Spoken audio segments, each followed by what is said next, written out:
गंगानगर के bus stand पर गिरीश अभी अभी अपनी बस से उतरा था। आज ऑफिस में उसके एक कॉलीग का जन्मदिन था। उसके सेलिब्रेशन में ही गिरीश को आज लेट हो गई थी।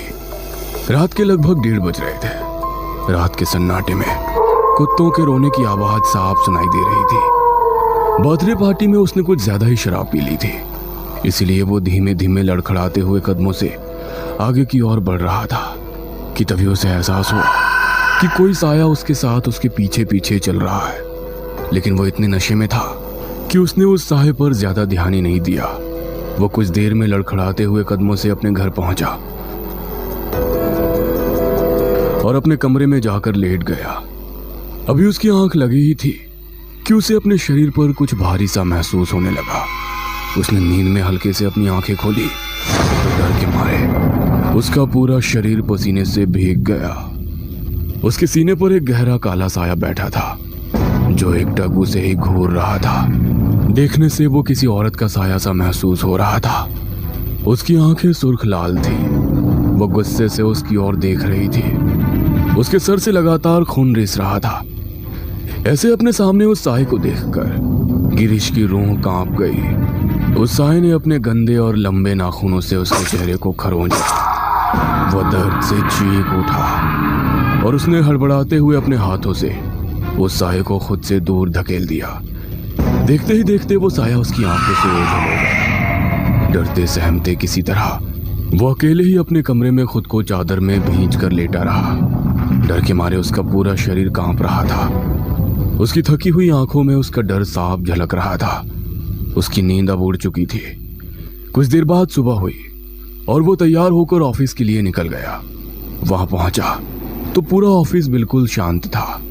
सबके चेहरे पर एक अलग सी उदासी छाई हुई थी, मानो जैसे कुछ बहुत बुरा हुआ हो। गिरीश ने अपने कॉलीग से सवाल करते हुए पूछा, क्या हुआ?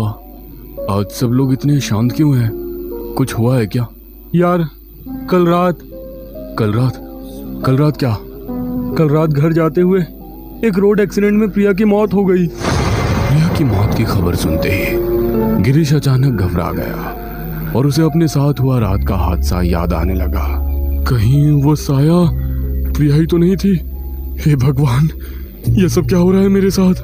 भगवान उसकी आत्मा को शांति दे। बहुत अच्छी लड़की थी। हाँ, भगवान उसकी आत्मा को शांति दे, घबराते हुए गिरीश ने कहा। वो जाकर अब अपने डेस्क पर बैठ गया और अपना काम करने लगा। उसे काम करते हुए कुछ देर हुई ही थी कि अचानक ऑफिस की लाइट चली गई। गिरीश घबराया कि तभी वहां की सभी लाइट फीका होने लगी। गिरीश ने अपने दोस्तों को आवाज लगाई तो वहां कोई नहीं था कि तभी पायल के छन छन करते हुए कदम आगे आकर उसके पास रुक गए। हल्की सी रोशनी में गिरीश को वो चेहरा साफ दिखाई दे रहा था। वो वही साया था जो उसे कल रात दिखा था। गिरीश की रूह अब डर से कांप रही थी। कौन हो तुम और क्यों मेरे पीछे पड़ी हो? चली जाओ यहाँ से, चली जाओ। गिरीश, इतनी जल्दी भूल गए तुम मुझे? कल रात ही तो तुम मेरे साथ थे। इतना कहते ही वो साया अचानक वहां से गायब हो गया। गिरीश हड़बड़ाता हुआ चिल्लाया तो ऑफिस के सब लोग उसे घूरने लगे। वो बहुत घबराया हुआ था। वो अपना बैग उठाकर सीधे अपने घर चला गया और खुद को अपने कमरे में बंद कर कर एक ही बात दोहराने लगा। वो वापस आ गई, नहीं छोड़ेगी। वो मुझे नहीं छोड़ेगी, मार डालेगी, मुझे मार डालेगी। गिरीश का शरीर पसीने से बुरी तरह भीग चुका था। उसका पूरा शरीर किसी गर्म तवे की तरह तप रहा था। वो आंखें बंद करके सोने की कोशिश करने लगा कि तभी उसे एक आवाज सुनाई दी। उठो, मुझसे बात करो ना, मैं तुमसे मिलने के लिए तुम्हारे पास आई हूँ। उस आवाज को सुनकर उसने डरते हुए अपनी आंखें खोली तो वो साया उनकी तरफ देखकर भयानक तरीके से मुस्कुरा रहा था। इससे पहले कि गिरीश कुछ कर पाता, वो साया उसकी ओर झुक गया और उसने अपने लंबे गंदे नाखूनों से उसके हाथ को बुरी तरह नोच डाला। उसके हाथ का मांस निकलकर बाहर आ चुका था। वो दर्द से बुरी तरह चिल्लाया कि तभी उसने अपने नाखूनों से उसके मांस को खींचा। उसके हाथ से बुरी तरह खून टपक रहा था। उसका पूरा बिस्तर खून से सन चुका था।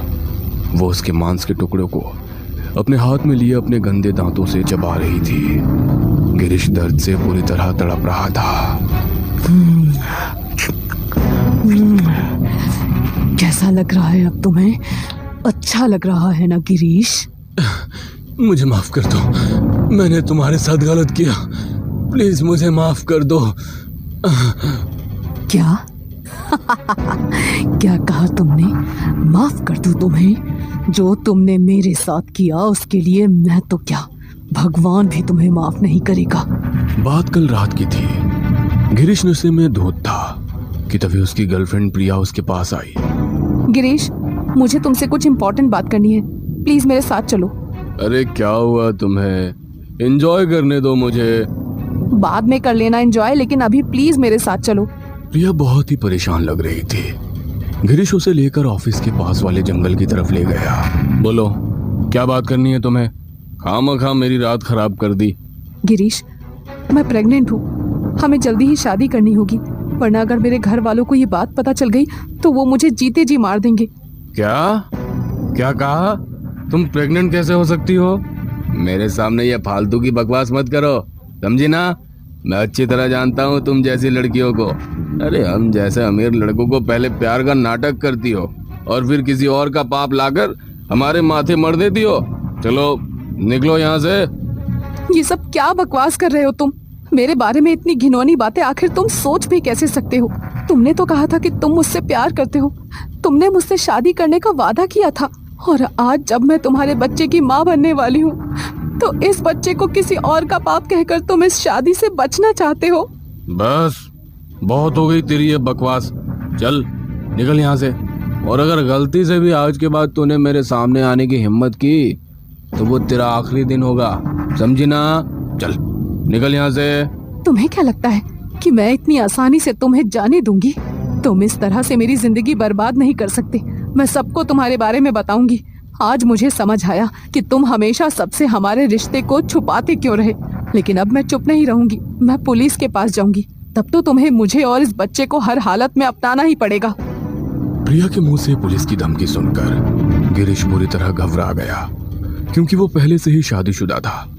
लेकिन शादी होने के बाद भी सिर्फ प्रिया से ही नहीं बल्कि और भी लड़कियों के साथ उसके अफेयर थे।